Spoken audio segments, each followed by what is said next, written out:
सोमवार व्रत कथा। एक समय की बात है, किसी नगर में एक साहूकार रहता था। उसके घर में धन की कोई कमी नहीं थी, लेकिन उसकी कोई संतान नहीं थी। इस कारण वह बहुत दुखी था। पुत्र प्राप्ति के लिए वह प्रत्येक सोमवार व्रत रखता था और पूरी श्रद्धा के साथ शिव मंदिर जाकर भगवान शिवजी और माता पार्वती की पूजा किया करता था। उसकी भक्ति देखकर एक दिन माँ पार्वती ने भोलेनाथ से कहा कि उस साहूकार की मनोकामना पूर्ण करने का आग्रह किया।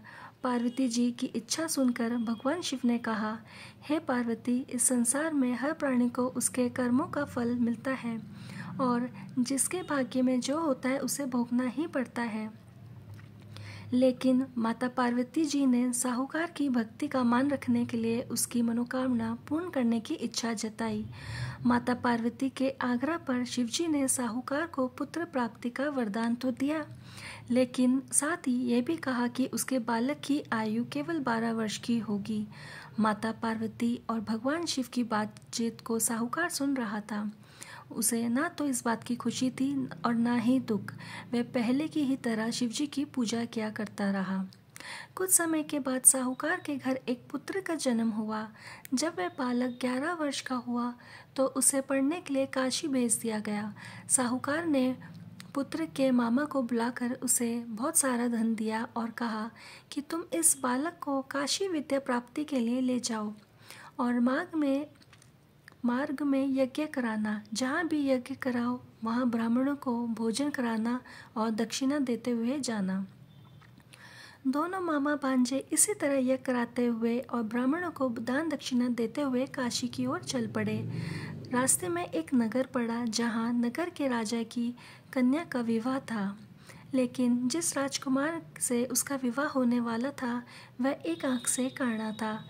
राजकुमार के पिता ने अपने पुत्र के काना होने की बात को छुपाने के लिए एक चाल सोची। साहूकार के पुत्र को देखकर उनके मन में एक विचार आया। उसने सोचा, क्यों ना इस लड़के को दुल्हा बनाकर राजकुमारी से विवाह करा दूं। विवाह के बाद इसको धन देकर विदा कर दूंगा और राजकुमारी को अपने नगर ले जाऊंगा। लड़के को दुल्हे के वस्त्र पहनाकर राजकुमारी से विवाह करा दिया गया। लेकिन साहूकार का पुत्र ईमानदार था। उसे ये बात न्याय संगत नहीं लगी। उसने अवसर पाकर राजकुमारी की चुन्नी के पल्ले पर लिखा कि तुम्हारा विवाह तो मेरे साथ हुआ है, लेकिन जिस राजकुमार के संग तुम्हें भेजा जाएगा वह एक आंख से काना है। मैं तो काशी पढ़ने जा रहा हूँ। जब राजकुमारी ने चुन्नी पर लिखी बातें पढ़ी तो उसने अपने माता पिता को ये बात बताई। राजा ने अपनी पुत्री को विदा नहीं किया, जिससे बारात वापस चली गई। दूसरी ओर साहूकार का लड़का और उसका मामा काशी पहुँचे और वहाँ जाकर उन्होंने यज्ञ किया। जिस दिन लड़के की आयु 12 साल की हुई उसी दिन यज्ञ रखा गया। लड़के ने अपने मामा से कहा कि मेरी आज कुछ तबीयत ठीक नहीं लग रही है। मामा ने कहा कि तुम अंदर जाकर सो जाओ। शिवजी के वरदान अनुसार कुछ ही देर में उस बालक के प्राण निकल गए। मृत भांजे को देखकर उसके मामा ने विलाप करना शुरू किया। संयोगवश उसी समय शिवजी और माता पार्वती उधर से जा रहे थे। माता पार्वती ने भगवान से कहा, हे स्वामी, मुझे इसके रोने के स्वर सहन नहीं हो रहे हैं। आप इस व्यक्ति के कष्ट को अवश्य दूर करें।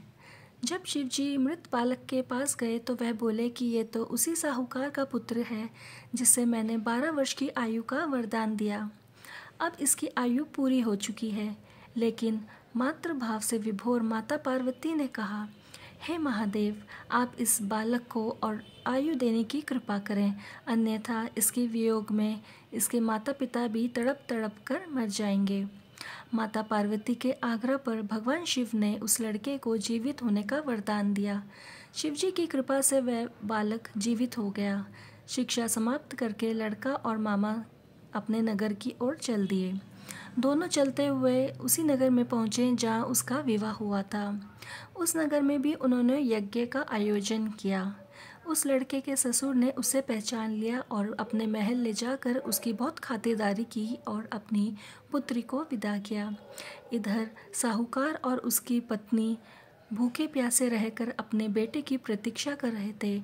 उन्होंने प्रण रखा था कि यदि उन्हें अपने बेटे की मृत्यु का समाचार मिला तो वह भी अपने प्राण त्याग देंगे, परंतु अपने बेटे के जीवित होने का समाचार पाकर वे बेहद खुश हुए। उसी रात भगवान शिव ने व्यापारी के सपने में आकर कहा, हे श्रेष्ठी, मैंने तो तेरे सोमवार के व्रत रखने और व्रत कथा सुनने से प्रसन्न होकर तेरे पुत्र को लंबी आयु प्रदान की है। इसी प्रकार जो कोई सोमवार व्रत करता है, कथा सुनता है या पढ़ता है, उसके सभी दुख दूर होते हैं और सभी मनोकामनाएं भोलेनाथ अवश्य ही पूरी करते हैं। बोलिए भोलेनाथ की जय।